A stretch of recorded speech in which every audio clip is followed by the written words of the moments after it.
Hello friends, आपका आपके YouTube channel Baberu 2.0 classes में आपका स्वागत है। आज हम इस वीडियो में C TET, U P TET, super TET में हर बार पूछे जाने वाले टॉपिक को पढ़ेंगे। तो आज का टॉपिक है लॉरेंस कोहलबर्ग।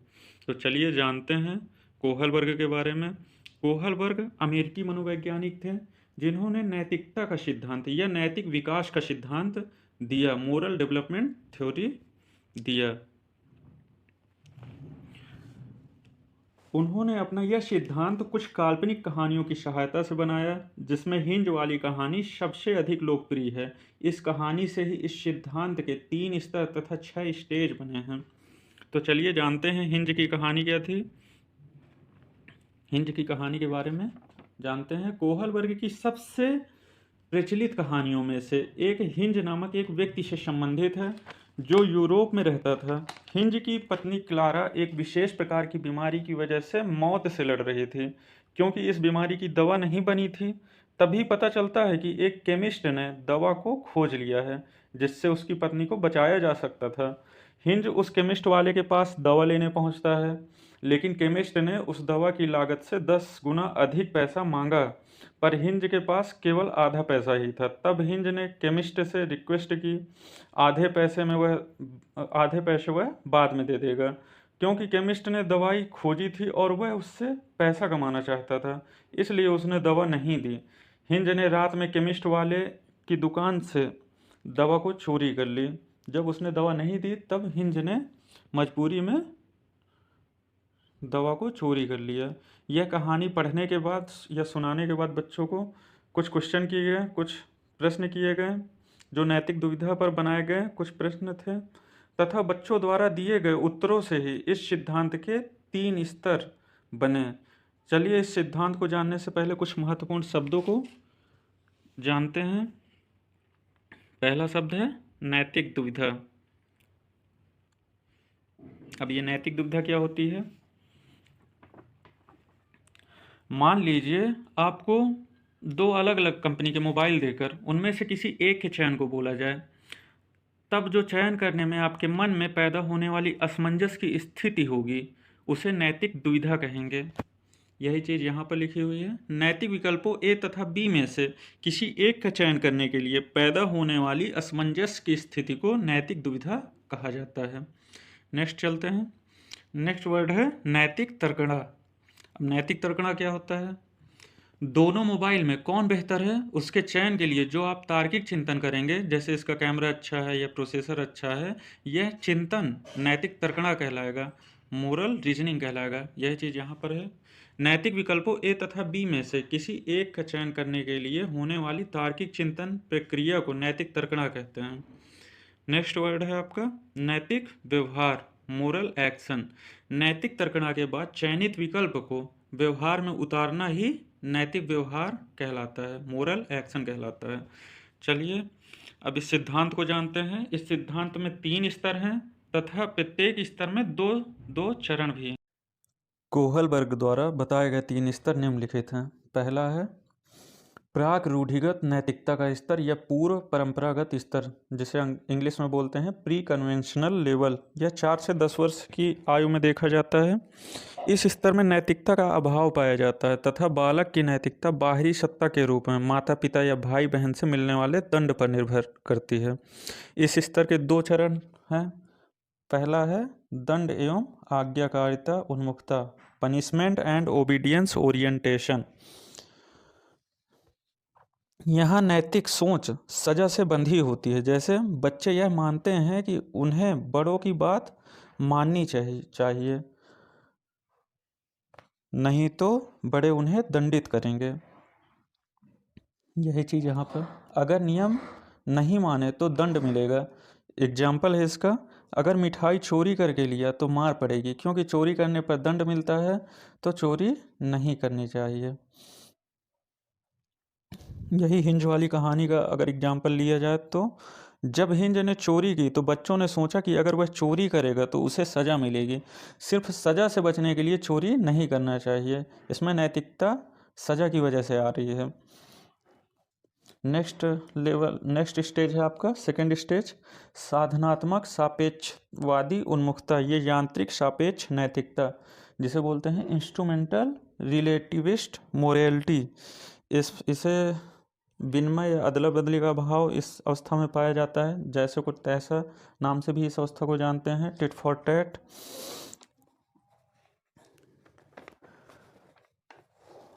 इस अवस्था में बालक की सभी नैतिक क्रियाएं अपनी आवश्यकताओं तथा इच्छाओं पर केंद्रित होती हैं। बालक के लिए वही क्रिया नैतिक होती है जो उसके हित में होती है। यहाँ बच्चा सोचता है कि अपने हितों के अनुसार कार्य करने में कुछ गलत नहीं है, परंतु हमें साथ में दूसरों का भी उनके हितों के अनुरूप काम करने का मौका देना चाहिए। अतः इस चरण की नैतिक सोच यह कहती है कि वही बात सही है जिसमें बराबरी का लेन देन हो रहा हो। इसका एग्जाम्पल है,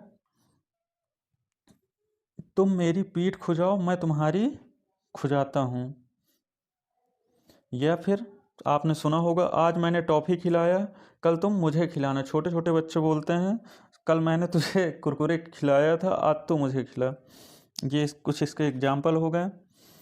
नेक्स्ट लेवल पे चलते हैं। नेक्स्ट लेवल है आपका परंपरागत स्तर या रूढ़िगत नैतिकता का स्तर। इसकी एज होती है 10 से 13 वर्ष। कन्वेंशनल लेवल, यहाँ पर नैतिकता समाज पर डिपेंड करती है। यहाँ पर धीरे धीरे नैतिकता का कुछ विकास हो जाता है बच्चों में। इसकी फर्स्ट स्टेज है अच्छा लड़की अच्छी लड़की उन्मुखता, good boy good girl orientation. इस अवस्था का मुख्य लक्ष्य दूसरों को प्रसन्न करने या स्वीकृति पाना है, जिससे उसे प्रशंसा मिले। एग्जाम्पल है, अपने से बड़ों का आदर करके समाज माता पिता से प्रशंसा पाना, किसी अतिथि के आने पर नमस्ते करना या पैर छूकर अच्छा बर्ताव करके अतिथि और माता पिता की नज़रों में अच्छा बनना। यहाँ पर बच्चा अच्छा बनना चाहता है, समाज के सामने अच्छा बनना चाहता है। नेक्स्ट लेवल है, नेक्स्ट स्टेज है कानून एवं व्यवस्था उन्मुखता, लॉ एंड ऑर्डर ओरिएंटेशन। इस अवस्था में इसमें बच्चा कानून तथा सामाजिक व्यवस्था को बनाए रखने की भावना विकसित करता है। इस अवस्था में बच्चा कानून, सामाजिक आदेश, न्याय और कर्तव्यों को वरीयता देता है। कानून, इस अवस्था में उसका मानना है कि कानून सबको मानना चाहिए। इसका एग्जाम्पल है, चोरी करना कानून या समाज के खिलाफ है तो चोरी नहीं करना चाहिए, क्योंकि यह कानून के खिलाफ है इसलिए चोरी नहीं करना चाहिए। अब आपका नेक्स्ट लेवल आएगा उत्तर रूढ़िगत नैतिकता या उत्तर परंपरागत स्तर, पोस्ट कन्वेंशनल लेवल। इसकी एज 13 से 16 वर्ष होती है। इस फर्स्ट स्टेज है सामाजिक अनुबंध उन्मुखता, social contract orientation.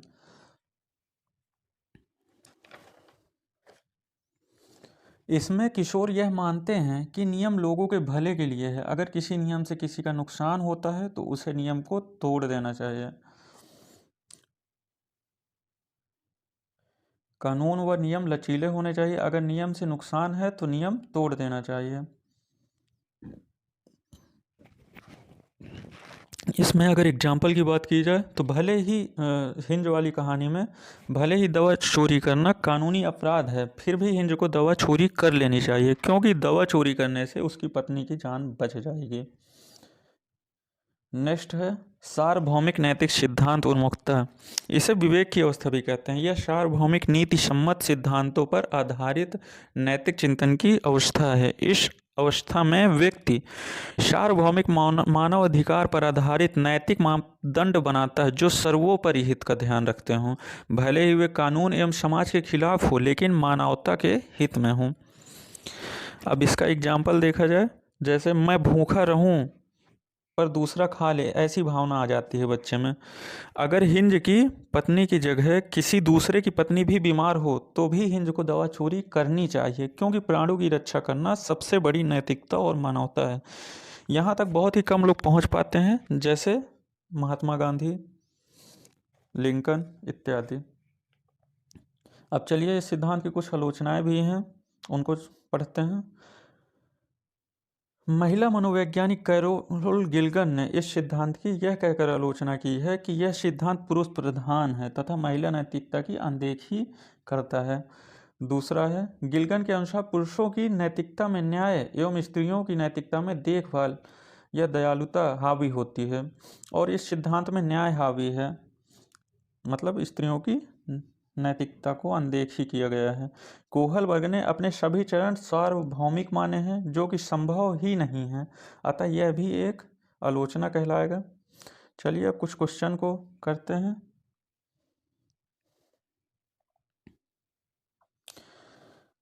Lawrence Kohlberg के सिद्धांत में कौन सा नैतिकता की उपस्थिति को सूचित करता है? नैतिकता की अनुपस्थिति को सूचित करता है। चलिए इसका आंसर करिए जल्दी जल्दी कमेंट में। तो यह आपका फर्स्ट लेवल है, यहाँ पर नैतिकता बच्चे में नहीं पाई जाती। लेवल फर्स्ट सही हो जाएगा। नेक्स्ट क्वेश्चन है, एक बच्चा तर्क प्रस्तुत करता है, हिंज को दवाई की चोरी नहीं करनी चाहिए। वह दवाई जो उसकी पत्नी की जान बचाने के लिए जरूरी है, क्योंकि यदि वह ऐसा करता है तो उसे पकड़ा जाएगा और जेल भेज दिया जाएगा। कोहलबर्ग के अनुसार यह बच्चा नैतिक समझ की किस अवस्था के अंतर्गत आता है? यहाँ पर नैतिकता सजा की वजह से आ रही है, इस वजह से इसका सही आंसर हो जाएगा दंड एवं आज्ञा पालन अभिविन्यास, punishment and obedience orientation. Next question है,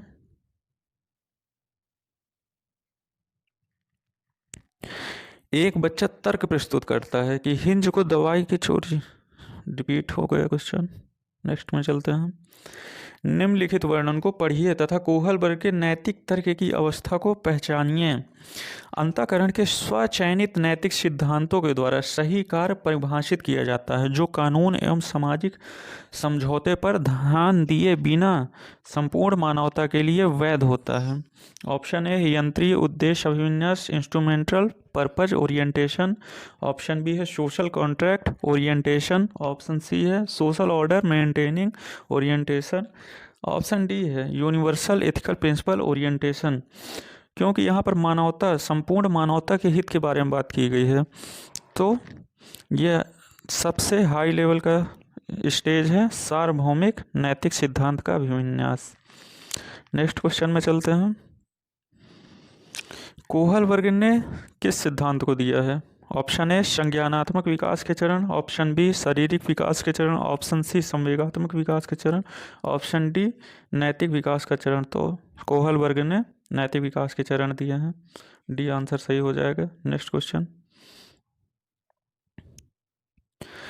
कोहलबर्ग के अनुसार नैतिक विकास की एक ऐसी अवस्था जिसमें कोई व्यक्ति अपनी नैतिकता को वर्तमान में प्रचलित सामाजिक मानदंडों अथवा नियमों के अनुरूप आंकता है, को नैतिकता का कौन सा स्तर कहा गया? क्योंकि यहाँ पे समाज की बात हुई है, तो ये सेकंड लेवल है, जिसको बोलते हैं कन्वेंशनल लेवल, नैतिकता का परंपरागत स्तर, कन्वेंशनल लेवल।